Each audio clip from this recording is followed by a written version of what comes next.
Hello, everyone. My name is Stephen Bailey. I'm the founder and CEO of ExecOnline, and I'm very excited to be kicking off our Power of Inclusive Leadership series. In the aftermath of the killing of George Floyd, we've seen an unprecedented focus on racial equity in corporate America. And the goal of this series is really to provide companies with insights and best practices to make this more than a moment in time, but rather something that is lasting. I'm very excited to welcome Professor Heidi Brooks. Professor Brooks, many of you might know, is our star faculty member from our Fostering Inclusion and Diversity program with Yale. And she really specializes in a broad range of everyday leadership topics with an expertise in diversity and inclusion, but going much broader than that to topics like organizational behavior and how you create large-scale culture change. Thank you, Stephen.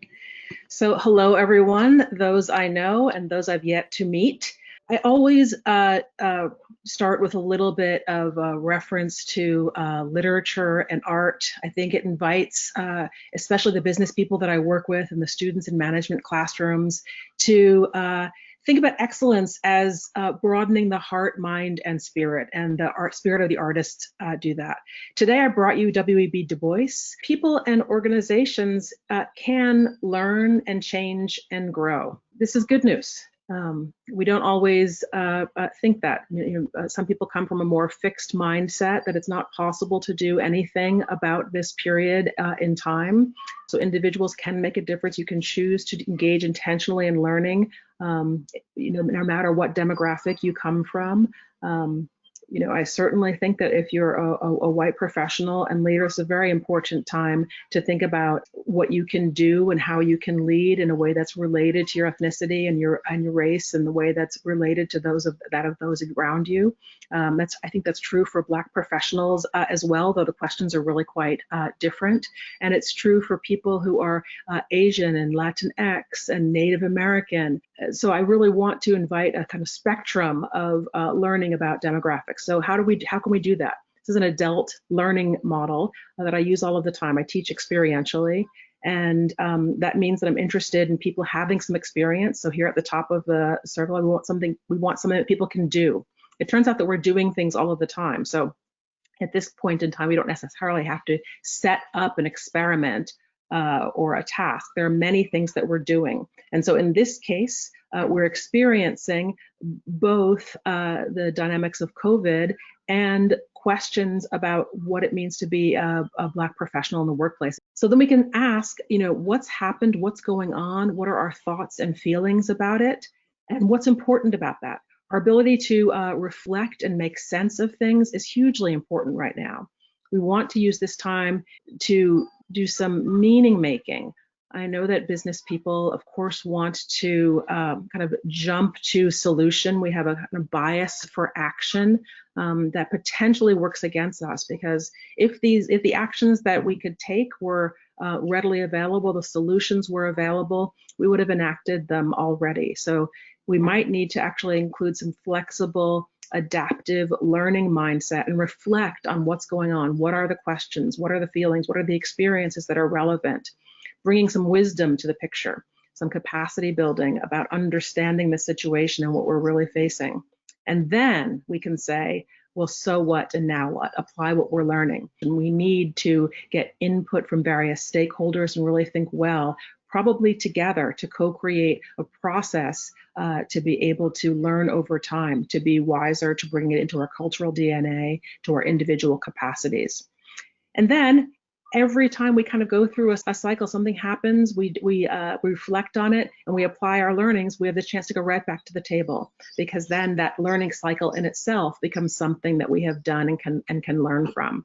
This is an event, we're in an event right now, but events don't actually make for change. And so really want to encourage people to think about this as a change process that may take years, and to not be intimidated by that, but to be committed to the long haul. And also to be really raising your awareness about the order of things.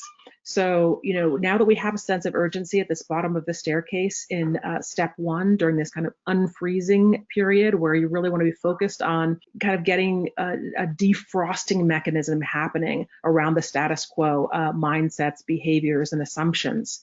So urgency, created here now by context. Next step, form a powerful guiding coalition. So important to think about who are the stakeholders who can help to make a difference in this context at this point. That coalition then creates a vision for change, something simple to communicate, compelling, aligned with organizational values and mission, and something that sounds somewhat familiar and that people want to step into. And then really focusing on communicating that vision, socializing it. All of that is part of the process of unfreezing. The next stage is then change. So notice that change is not first. We actually have to work with where people are first and then move to change. Then at this first change stage, we're moving towards empowering others, often specific others, to act, really focusing on and communicating short-term wins, and building on, consolidating and building on the improvements. So whatever is happening, hold on to that. See if you can put a kind of like, anchor in the ground and build on accomplishments. And then refreezing. So when you get to a new state, really focusing on institutionalizing the progress. Great. Hello, Heidi. So I'm really excited for you to have shared that with us. And so Heidi, one question that I have when you think about, sort of the culture change that's underneath a lot of what you've presented and the need to have the right culture. I was sort of struck by the, status quo bias piece of this and the fact that a lot of those status quo bias, drivers came back to culture. Could you maybe describe both what are some of the key things that winning cultures have that are actually able to make this change successfully, and what are some of the things perhaps that are most likely to block change in the culture of an organization? Winning in this case is kind of defined by actually getting to the institutionalizing phase of things. A lot of what happens in these situations is that organizations, with no fault of kind of intention, take often tremendous resource in terms of time and dollars and put it behind what they think are going to be solutions that work. And they're often technical solutions that we're kind of hoping work or have face validity, but just don't really get taken up in the culture. Unfortunately, we have tremendous kind of popularity of something that's designed to actually have impact, kind of a mandatory diversity trainings or unconscious bias trainings by themselves do not create the culture change. They might raise awareness, but they have the unfortunate impact of, without some follow-up measures and really bringing it into kind of the discussion of the culture and having some accountability around it, they have some people walking away thinking like, well, everybody is biased, so it's not so unusual that I too am biased. And so raising awareness is not sufficient to change skills, accountability, and cultural norms. So we really want to pay attention. We want to be really very careful about kind of check the box activity so that it looks like we're doing something and satisfying a need for action without actually moving the needle. Think about it more as an organizational change, with that as an event in a process. And so what is that lever that you're pulling, and how does it relate to the change, the part of the process that you're in? What needs to be next? What needs to precede that?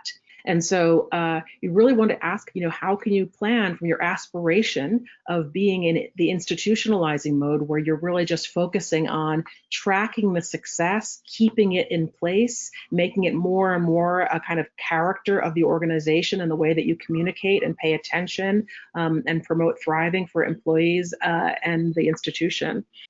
Great, fantastic. That's super helpful. And Heidi, I know you work with a lot of different organizations across different industries. For organizations that have been successful in really doing this work well and understanding that it's not a point in time, it's a process. However, where did they get started? Is there a common theme around how you sort of kick these things off, or is it, sort of highly variable based on the organization? We've been kicked off by circumstance. So, it would take a good dose of denial to turn down the opportunity to do something during this period. I am suggesting a kind of data collection process that's a series of conversations crafted intelligently to be responsive both in process and in content. So how do you get the story of what's going on? So I worked with one organization where they already had this data collected. A lot of organizations already have this data, but they're not necessarily looking at it through the lens of race. Or through the lens of kind of LGBT or age. They're not looking at it through demographic lenses. And so you could be. You might not like the answers you see. So that's part of the reason that people don't look. They don't want to know. But it doesn't mean that the data is not there. So we're just keeping ourselves from knowing. It's a kind of advanced denial mechanism. We have plausible deniability because we literally didn't ask the question. We never looked at the data that way. And we get worried about a kind of accountability and even risk management questions when we can actually see the very differential picture. Now, you're very unlikely, in my opinion, to surprise the Black folks by a differential data in this. Like, they already know, right? So that's not the group that's going to be so surprised by data and evidence that says the organization has a kind of skew in opportunities and outcomes. It's the folks for whom this whole conversation is difficult. The folks for whom the kind of American dream of meritocracy, which is very deeply American and in our kind of definition of what it means to be human well in some ways, that we actually have earned what we have and other people have earned what they have. And of course, that cuts both ways. And so these are scary questions to ask, both from a what will we find, but also from a kind of identity perspective. And so when I say, get courageous, I'm really not kidding about the kind of courage that we need to ask these questions. Yeah, well, very well said. So we'll then go to some questions that we've received. So this is a question from Marlon, and I'm sure that this question probably applies to other organizations as well. But for companies that don't have diverse demographics to start, how do you think about, sort of launching D&I programs in those organizations where you don't necessarily have, sort of diversity that you can tap into to help make those programs successful? Well, what does it mean to not have diversity? Humans are so focused on othering people. There's something, all right, because that's just what humans do. And so whether it's by age or industry or height or socioeconomic status, there is something going on in your company and your country. So I'm always confused when people say, no, there's no diversity. I think what they mean is there are no Black people, which is a euphemism. But diversity is not about Black people. It's just that Black people in most white institutions add diversity.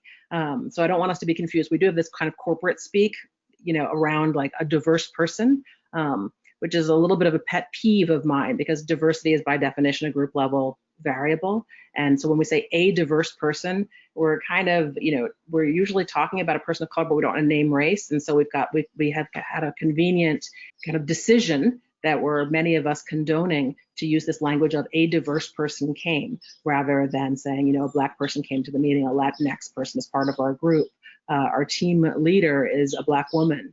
Well, I think we can actually kind of promote a capacity to speak about that a little more accurately. Great. And when you're thinking about, sort of organizations that have, maybe other forms of diversity, but not a lot of racial diversity in their organizations, can they leverage those other forms of diversity to help, sort of push forward some of the work around racial inclusion that organizations are focused on now? Yeah, sure. I mean, you can do some of the same stuff of actually seeing how things are playing out differentially across different demographics. So that's still a start point. You can ask how it is that the organization is set up to serve the majority and what the impact then is on the people who are not in that majority. There's one question of diversity, which is just difference in kind of numbers and who's around. And then there's making diversity work. which is actually creating an environment where different kinds of demographics, not only race, but certainly including race, where people can thrive, right? So are we an organization where people from different kinds of backgrounds thrive? Everyone's experiencing the same thing, but the impact gets spread out the further you are from the kind of central norm. So I'd like to make the point, it's not that the people who are different are actually that different, they're just showing the same kind of dynamics in the organization a little bit or kind of earlier or more exaggerated. Canary in the coal mine effect. The canary is more susceptible to the quality of the air in the coal mine, and therefore is the earliest signal of what's actually a cultural dynamic. The air quality is influencing everyone. That's great, and that's actually a great segue into another question we have from Lisa, who's working with organizations her organization to implement anti-racism programs, but they're reticent to implement general anti-bias and anti-discrimination programs right now, let's say for gender or other areas, for fear that addressing anything outside of race at the moment seems insensitive. And her question is, what is your thought around that for her organization? Should it just be about race right now, or is focusing on intersectionality and addressing other forms of bias part of a broader effort that can be pursued in parallel? Okay, well, thanks for the question, Lisa. I think it's a moment when Black voice is authorized. So, like, thank goodness, and like, let's use that opportunity, because it's probably, we're on a pretty short clock. That said, we don't have to be kind of, binary about things, so there are Black women, Black transgender people,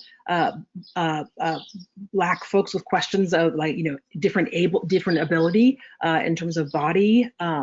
So you can start to take on within the category of paying attention to Black lives in the workplace, all these other things, and take an intersectional lens. That's one way to start to transition.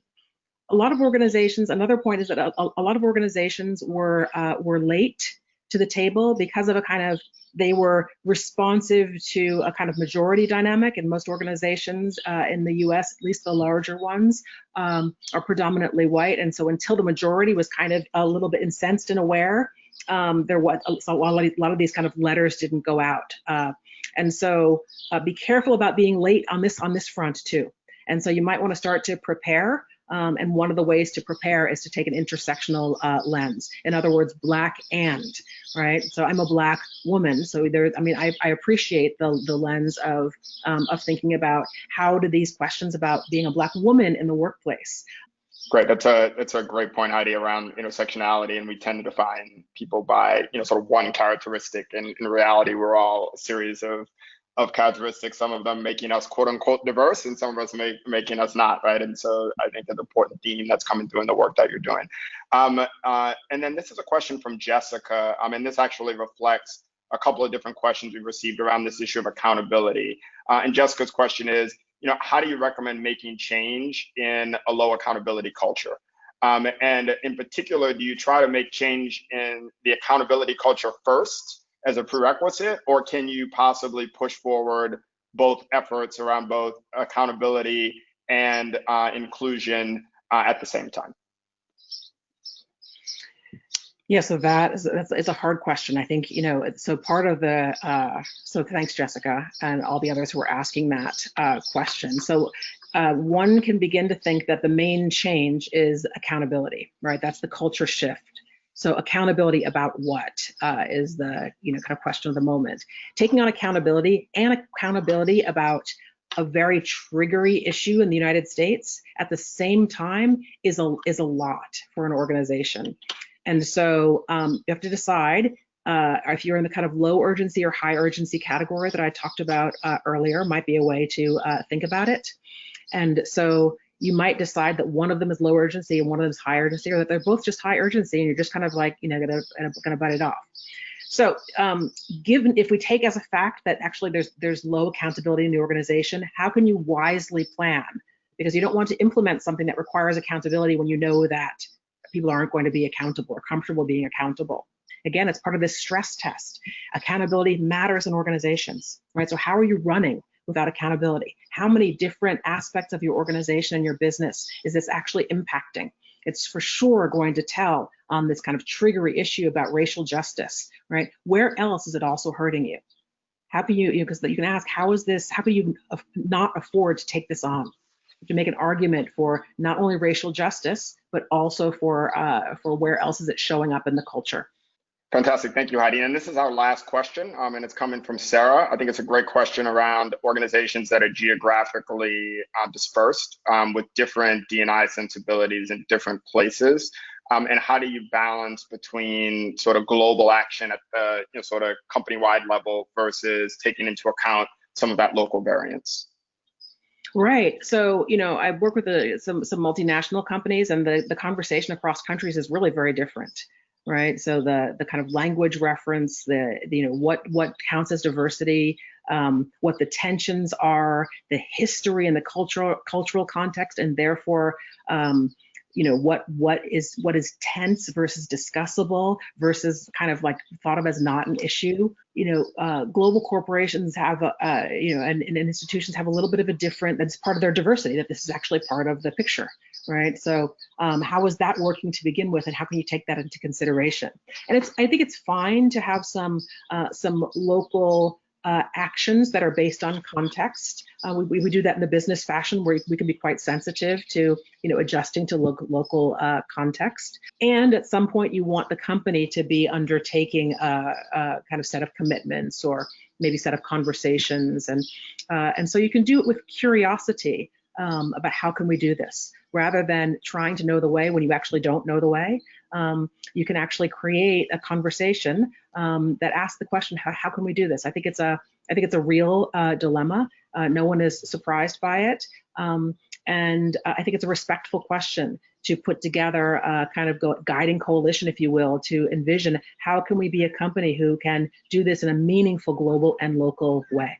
Thank you, Heidi. Really appreciate it. And so we are coming to the end of our webinar. I really want to thank Heidi for what has been a fantastic sort of session with us. And these are really important issues we're grappling with. There are no easy answers to these questions, but they certainly it represents a group of hopefully early adopters that are on this webinar today to help us really think about how we can sort of push forward these issues. You can follow us on LinkedIn. So thank you, Heidi, for joining us, and look forward to seeing you shortly in our upcoming July run of Fostering Inclusion Diversity, where you'll be talking about these issues in a lot more depth with leaders from across many organizations. So thank you. Thanks for having me. Take care.